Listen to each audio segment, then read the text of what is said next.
Hello friends, நம்ம சேனலில் புதுசாக பார்க்குறீங்கன்னா சப்ஸ்கிரைப் பண்ண. ஹலோ மக்களே, எல்லாம் எப்படி இருக்கீங்க? நல்லா இருக்கீங்களா? இந்த வீடியோ நீங்கள் பார்க்குறீங்க, ஒரு ஆண் நபராக இருந்தால் கண்டிப்பாக நம்ம கூச்சம் தான் போகணும். ஏன்டா இவன் இப்படி சொல்கிறாங்க அப்படின்னு கேட்டிங்கன்னா கண்டிப்பாக அதான் உண்மை. ஏன்னா நீங்கள் உள்ளார வரப்பே பார்த்துட்டு தான் வந்திருப்பீங்க. இந்தியாங்கிறது மிகப்பெரிய ஒரு நாடு. அந்த நாட்டில் சட்டம் ஒழுங்குல ஒரே ஒரு திருத்தம் மட்டும் இன்னும் மாறாமல் இருக்கு. என்ன அப்படின்னு கேட்டாக்கா, பெண்களுக்கு ஒரு உரிமையான பாதுகாப்பு இல்லை.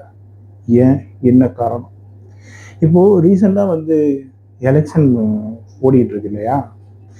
இந்த எலெக்ஷன் விஷயமா பரபரப்பா போய்கிட்டே இருக்காங்களே தவிர, ரீசெண்டா கொஞ்ச நாளைக்கு முன்னாடி ஒரு பெண் +2 படிக்கிற மாணவி ஒரு ஆளில்லா நடமாடு பகுதியில் ஒரு காம பிசாசினால பலாத்காரம் பண்ணி உடல்நிலை முற்றிலுமா கசைந்து போய் இறந்துருக்காங்க. அந்த நபரை கண்டுபிடிச்சி கிட்டத்தட்ட ஏதோ ஒரு அதிகாரியை கொண்டு போற மாதிரி, ஒரு அதிகாரிக்கு பாதுகாப்பு கொடுக்குற மாதிரி இவ்வளோ போலீஸ் ஃபோர்ஸ் கொடுத்து அங்கே அழைச்சிட்டு போகிறோம், இங்கே அழைச்சிட்டு போகிறோம். அவங்க ஃபேமிலிலாம் இந்த மாதிரி ஆளை கண்டுபிடிச்சா தான் உடம்பு வாங்குவாங்க, பெண்ணுடைய உடம்பு வாங்குவாங்கன்னு சொல்லிட்டு அப்படி இப்படின்னு நீங்கள் கண்டுபிடிச்சிட்டீங்க. ஓகே, கண்டுபிடிச்சி அவனை என்ன பண்ணிருக்கீங்கன்னா சிறையில் அடைச்சி காலங்கள் போக போக போக விசாரணை விசாரணை விசாரணை விசாரணை அப்படின்னு சொல்லி போய்கிட்டே இருக்கு. இதுவே நான் ஓப்பனா கேட்கிறேன், ஒரு அதிகாரியுடைய பெண், ஒரு அமைச்சரோட பெண்ணோ, இல்ல ஒரு வக்கீலோட பெண்ணோ, இல்ல ஒரு ஒரு அதிகாரத்துல இருக்கக்கூடிய பெண்ணோ, ஃபேமிலியில உள்ளவங்களோ இதே மாதிரி பலாத்காரம் பண்ணி இறந்து போனா உங்களுடைய பதவி வச்சு ஸ்டெப் எடுப்பீங்களா? இல்லை சட்ட ரீதியாக போகணும்னு போவீங்களா? சட்டம் என்பது அனைவருக்கும் சமமான ஒன்று தான். ஆனால் அந்த சட்டத்தை வச்சு சட்ட மசோதாவில் ஒரே ஒரு திருத்தத்தை மட்டும் இன்னும் மாற்றலை. என்ன அது அப்படின்னு கேட்டால், ஒரு ரீசெண்டாக ஒன்று, அதாவது உங்களுக்கு புரியுற மாதிரி சொல்கிறேன். அப்ராட்ல சின்னதாக ஒரு தவறு நடந்தாலும் அங்கே தண்டனை இருக்கு, அதுக்குள்ள தண்டனை கிடைக்குது. மிகப்பெரிய ஒரு இந்தியா, மக்கள் ஃப்ரீடமா நடமாறி இருக்கக்கூடிய ஒரு நாடு, சுதந்திரமா இருக்கக்கூடிய நாட்டில் அதுவும் பெண்களுக்கு சரியான பாதுகாப்பு இல்லை அப்படின்னா அது சட்டமா? சொல்லுங்க.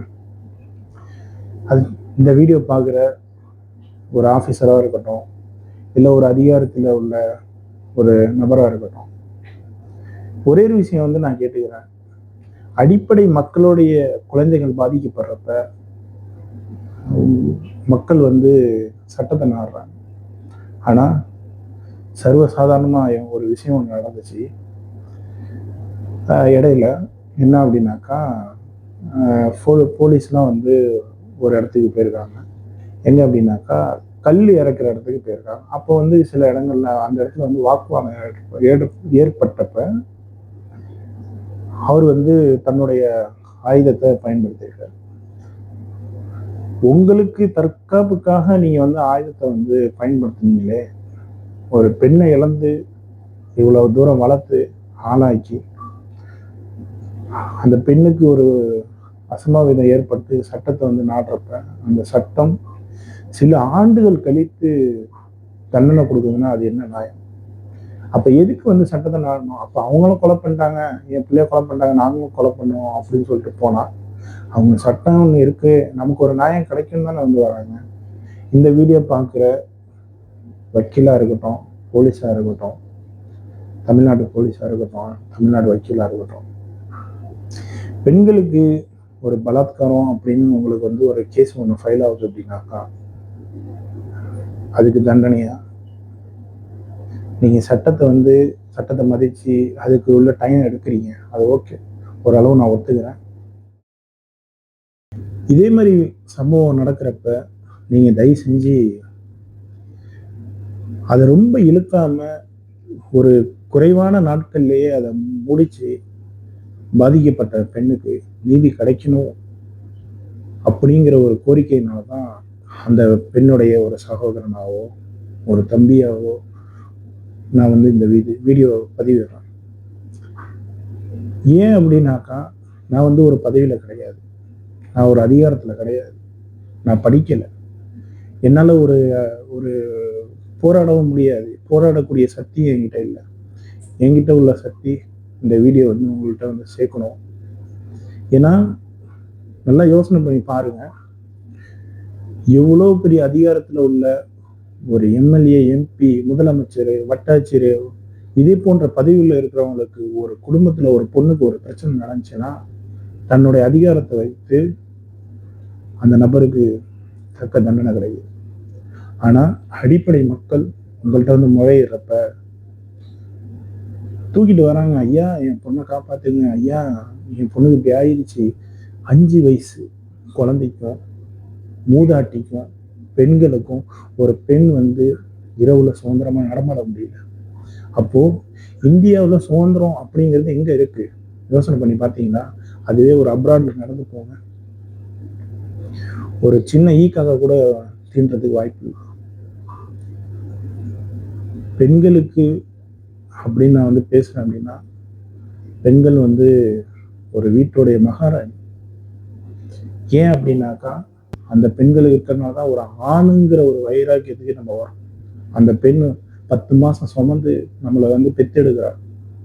அப்போ அந்த பெண்ணுக்கு மரியாதை கொடுக்கக்கூடிய விஷயங்கள் எவ்வளவு இருக்கு.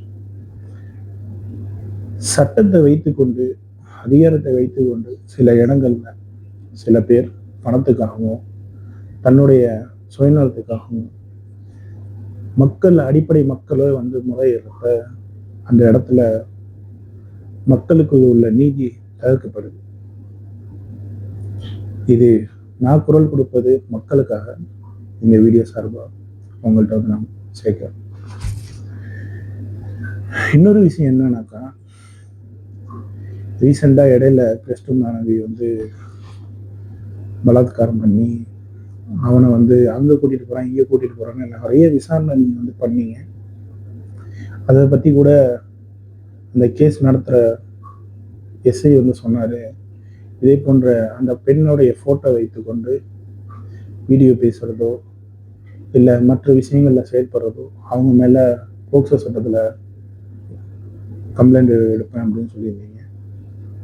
சார், ஒரே ஒரு விஷயம் ஒன்று நான் சொல்லிக்கிறேன். தப்பு பண்ணவனு ஏதோ எஸ்கார்டு போட்டு மூஞ்செல்லாம் மறைச்சு நீங்க அங்கேயும் அழைச்சிட்டு போறீங்க, கேட்டா விசாரணைங்கிறீங்க. உங்களுடைய கடமையை நீங்க செய்யுங்க, தாராளமா செய்யுங்க, வேணாம்னு சொல்ல. அதே போல தன்னுடைய பெண்ணை பறி கொடுத்து உங்கள்கிட்ட முறையிட்டு எஃப்ஐஆர் போட்டு நீங்க எல்லா கேஸை நடத்திக்கிட்டு இருக்கீங்க. இன்னைக்கு அந்த பெண் மண்ணோட மண்ணா கரைஞ்சு போச்சு. தப்பு பண்ணுவேன் உள்ள 3 வேளை சோறு போட்டு உட்காந்து. ஒரே ஒரு விஷயம் நான் வந்து முடிச்சுக்கிறேன் இந்த வீடியோல.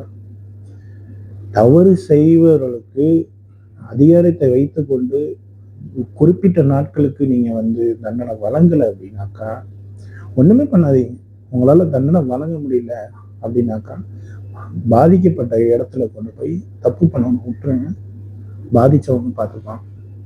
இது வந்து அந்த குடும்பத்துல ஒரு ஆனா நான் வந்து சொல்றேன், ஓகேவா? இது வந்து என்னுடைய யூடியூப் சேனலுக்காகவும் என்னுடைய ப்ரமோஷனுக்காகவும் நான் வந்து பேசலை. ஏன்னா என் மனசுல இருந்து இது ரொம்ப நாளா ஓடிக்கிட்டு இருந்த ஒரு விஷயம். இதை பத்தி பேசணும் அப்படின்னு சொல்லிட்டு இப்போ சரியா வந்து அப்ராட்ல 2 மணி ஆகுது. எனக்கு இதை பத்தி பேசணும் அப்படின்னு சொல்லிட்டு தான் மைண்ட்ல ஓடிக்கிட்டே இருந்துச்சு. அதனால பேசணும். மக்களே, இந்த வீடியோ நீங்க பாக்குறீங்க அப்படின்னாக்கா உங்களுடைய கருத்துக்களை கண்டிப்பா தெரிவிங்க. பாதிக்கப்பட்ட சிறு பிள்ளைகள்ல இருந்து முதியோர்கள் வரையும் ஒரு எப்படி சொல்றதுன்னா ஒரு பாதுகாப்பு இல்லாம மக்கள் வந்து பெண்கள் நடந்து செல்ல முடியாம இருக்காங்க. இன்னொரு வீடியோல உங்களை பார்க்கலாம். Bye by.